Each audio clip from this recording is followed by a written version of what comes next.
Hey guys, PrimeTimeYGO here, and today I'm going to bring you another deck profile. So our first one was Crystal Beast, second one was Equip Warrior deck. Hopefully that's up by now. I kind of had some problems uploading it. But anyway, this is a Dark Simorgh deck, or at least my interpretation of it. I made it recently. It's been testing pretty well. It's kind of a cool idea. So yeah, I'll show you guys, please tell me what you think. A lot of the wind monsters are required to make this deck work with Dark Simorgh. They're kind of the ones I put in. Maybe there can be better. I don't know. It's just ones I like for this. So anyway, let's get started. And oh by the way, as of yet for this deck, I haven't made an extra deck for this one. But so right now it's just these cards. But yeah, I'll just give you the main deck. Of course, to begin with, 2 Dark Simorgh. 3 is probably a little too much. Everybody I've seen use this deck runs 2. A level 7 Darkwing Beast. It always counts as wind. You can banish a dark or wind from the graveyard to summon it, from your hand, or to banish a dark wind from your hand, summon it from the graveyard.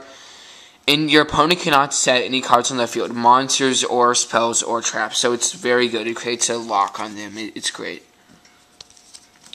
Oh, and another come with is anti-spell fragrance, which makes you and your opponent set, or maybe just your opponent set spell cards before using them. But I don't have any of those, so I might put those in if I did. But yeah, this 2 Dark Simorgh. This is like a Monarch version of the deck. Plus, they're just very good Dark and Wind monsters. Double Chaos for removal and maybe some possible burn, and double Ryza just has a great effect. They work really well in the deck, and again, they're Dark and Wind, so they go with Dark Simorgh. 1 Darkholm Dragon. I can usually find a way to get him out. He's just good. He still is good, and he wins games, so that's why he's in here. Now on to the rest of our monsters, which are almost all Dark and Wind. Breaker, Dark Monster, and everybody knows Breaker. Really good. Monster. Spell type removal in the form of a monster. Twin-headed Behemoth, Wind. If he's destroyed, he can come back, so it helps him work with the Monarchs. He's pretty good. Sylphid. He goes with the Wind theme. You banish a Wind monster, summon him from your graveyard, and he's 1700 beater, and he can make your opponent discard cards. He's good.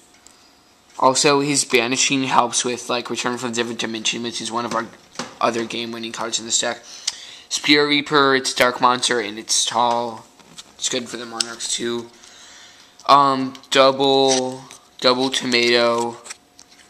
They can search out each other than a Sandgan or a Spirit Reaper, so they're well in this deck. And again, another thing for the Monarchs, you just search one, then tribute it, or search a Sandgan, tribute it for a Monarch, and get Sandgan's effect. And there's our Sandgan, yeah, so he can search out a lot of our cards, and he can be searched by Tomato, plus he's Dark again. Other Tricky, Win, level 5, easy special summon, 2000 attack, discard a card to special summon him. It's a good one monster. Armored Bee, I recently pulled him in a Premium Collection 1. Level 4 Wind, so it's Wind, 1600 attack. In monster, you can have a face of monster your opponent controls his attack until the end phase. So it's kind of like a Gale with a bit more attack, plus he's Wind. So I like him. He actually works pretty well. Winged Rhinos, it's a cool level 4 Wind monster that my brother lent me for this deck.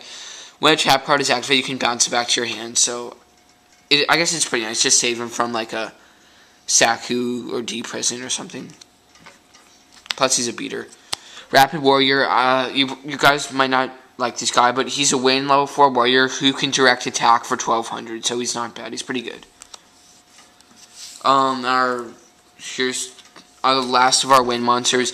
Mist Valley Soldier, level 4 tuner. Again, I don't have any synchros yet, but Wind level 4 tuner, a 1700 beater, and he can bounce opponent's monsters back to their hand, kind of like Granville. Except he can still be defeated.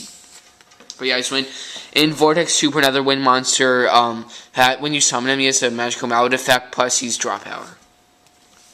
That's all the monsters I just went through are Dark and Wind. So they work for Dark Simorgh. The deck is kind of based on getting him out. But then double Card Tubers to mill your Dark and Winds to for Dark Simorgh. Plus, if you mill Dark Simorgh, if you have some in your hand, you can just summon him from the grave. That's all our monsters. Our spells. Scapegoat. When I like this card, I got it in a tournament prize a long time ago. Just tall for the deck when you're not getting everything you need yet. You can wait, but we can wait behind your sheep tokens and draw some cards. Allure, draw power. I wish if you could use 2, I would use 2. It's very good. Again and again, it fuels return from a different dimension. Burden of the Mighty. I think this card is kind of splashable into any deck. It's just good. I just have him here to help until you get Dark Simorgh out to just help you take down some other monsters. Foolish Burial is great in this deck. Just dump a... You can if you have a Wind and Darks in your hand, dump Dark Simorgh, summon him, or dump if you have him in your hand, dump Dark Simorgh. Sorry, dump a Wind or a Dark to get what you need to summon him from your hand. It's very good in this deck. Card Destruction. Dump your hand to draw new cards. Same for your opponent. And also, it's just it also gets Wind and Darks into the graveyard, so it's also a good card for that. Sorry, I just dropped a card. Lightning Vortex. Discard a Dark Simorgh or a Darker Wind for it, and it just helps you clear the field. Sorry, I just organized that. Heavy, of course. Monster Reborn, of course. And Dark Hole are big staples. Obviously, get into the deck. I don't have any MST right now. Instead, I'm running 2 Smashing Ground. Help you maintain field presence. And then that leaves us with double Soul Exchange for our Monarchs. Also, you can Soul Exchange for Dark Simorgh too. You can be special summoned with Monster Reborn or normal summon, so that's another option. That's your spell cards. They help with your Monarchs in stalling and getting your Dark Simorgh out, basically. I don't run a D Hero version of this deck, but if I did, I would run Destiny Draw for this, for added draw power. Our Return from a Different Dimension, our limited copy of it. You get a lot of removed cards from Dark Simorgh and Darkharm Dragon and who else was there? And Sylphid and stuff, so you just activate this. You can usually win the game with it. It's a good card. Kind of like that Escape from the Dark Dimension. It's basically like a Call of the Haunted, but for banished dark monsters. It's actually pretty good. You can bring back like a Chaos or something that you banished. Or Dark Simorgh, actually. Double Bottomless, again, help you maintain field presence. Call of the Haunted, bring back anything, including Dark Simorgh. Again, you can bring it back with this. Mirror Force, Top Attackers, and Deprison. So guys, that's our Dark Simorgh deck. The deck is centered around getting Simorgh out and shutting down the opponent's defense and trap cards, and some quick play spell cards too. So yeah, I think it's a pretty good deck. It's been testing well. Please tell me what you think, any suggestions, and don't forget to like, comment, and subscribe. Thanks guys. See you later.